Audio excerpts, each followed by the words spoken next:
In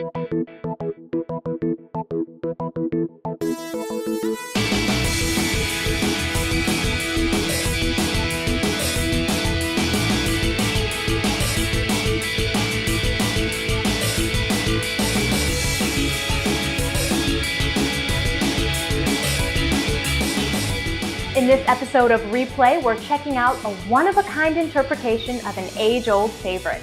The book of Matthew comes to life in this unique rendition of Godspell. We managed to sneak into one of the rehearsals for this upcoming musical. Take a look.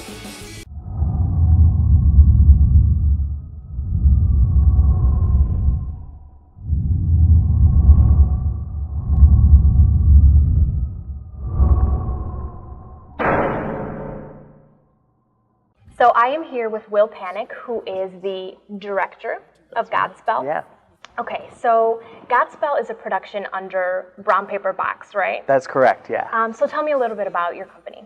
Brown Paper Box Company was formed in 2009. It was formed by 4 of us from University of Illinois in Champaign-Urbana, and we decided to work on a company that really strips away a popular look of a production and really focuses in on the text of it instead.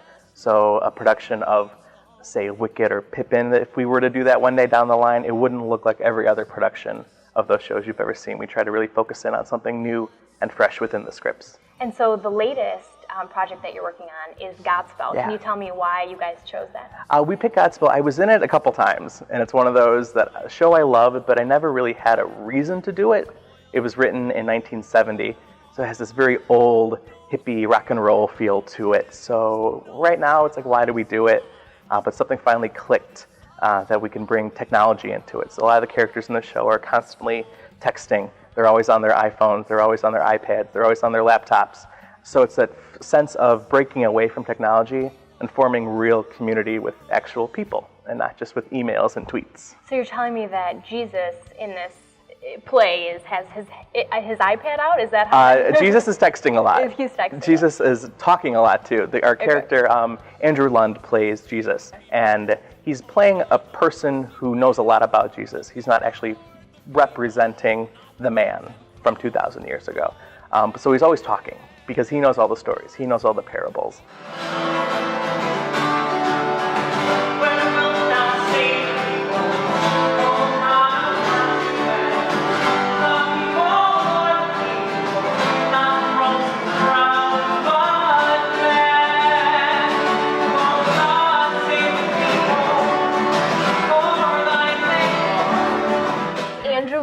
You are Jesus. I'm Jesus. In Godspell. Mm-hmm. Tell me about your experience playing this character. Well, this is my first time doing Godspell. I actually haven't done a musical in a really long time, so I'm really happy because I'm coming back into them, I guess, with the show. But it's been a really great experience. It's an amazing cast, and it's cool to play a role where I feel like I'm leading a whole group of people coming together. Like, technically you are, yes. Yeah. How does it feel? I mean, do you feel like you're filling, like, big shoes? Does it feel weird to be playing this sort of character that a lot of people, not everyone, look up to? And maybe a little bit, because I feel like it's a role that has, like, some preconceptions. A couple of preconceptions that come with it. But our production's doing really cool things in terms of, like, who these characters actually are, and we're not kind of sticking to past, like, a very literal interpretations of the roles. So, yeah. So how would you describe, because as Will was saying, you are not really Jesus, but you are kind of the depiction of him, or how would you explain that? Leadership, I guess, is kind of what I've been trying to go for in getting a group of people to come together and basing the character in that and love and openness instead of, I guess, trying to, like, go back historically and find the past, all these biblical testaments that don't exist. Really trying to focus on maybe, like, human characteristics of just a really good person. And not just the human characteristics, but you guys are in modern times, so you have access to technology. How does that affect the way that you portray the character? It's interesting with Jesus, he really doesn't use any of the technology in the show. We're setting the play in a very literary world room and everyone else is very kind of delved into their devices and that kind of stuff. But all of my stories, I guess, that I'm telling are based in these papers and trying to get them involved. So I think for me, it's trying to break out of that, and I guess a world where we're very connected to each other through other mediums, trying to connect like one-on-one, first person. So tell me, if someone saw, one of the original productions of Godspell, and then they came and saw your rendition of Godspell, what would be the main difference? The main thing we're saying is no clowning. If you like the major productions of Godspell, there's always clowns. And Jesus always had that Superman t-shirt on and rainbow suspenders, and the cast was goofing around a lot. Our show, it's very modern, so the costumes look just like what we're wearing. And they're in a small room, there's 10 chairs and a table. And the characters just build this world of the show there. And the music, we actually don't have a pit or a band. All the actors are playing their own instruments. So we're treating it kind of like a play with music, where the actors they're performing a show, and then they organically will start a song that sounds familiar, and then you realize, oh, this is Day by Day. Yeah. It's a song I knew, and it's in this show, and it's coming out of somewhere new and special. Okay, you're like, I know it from somewhere. Somewhere. Oh, and it was Godspell, and this song's 41 years old. Right. So what's your favorite part in directing this particular play? This show, my musical director, Katie Colby, we spent the first week was band camp. So we had all the actors together, and they were figuring out what sounds good where, and how are we going to piece my skills, not mine, I don't play the banjo, but how certain actors' skills on the banjo fit into certain songs. So I was able to sit back that first week and just watch how they create a brand new orchestrated show. And then it was my turn to get those people moving around the stage while still playing guitar, which is wild. Right. What would you say is a message that you guys are trying to, bring across in this particular rendition of Godspell?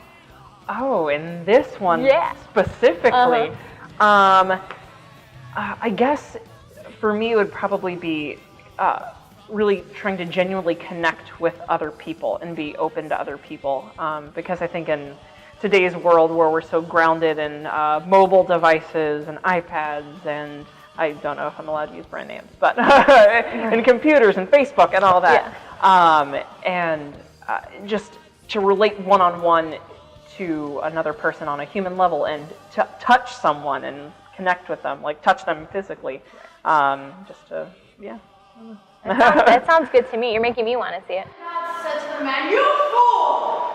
This very night you must surrender your life. You have made your money. Who will get it now?"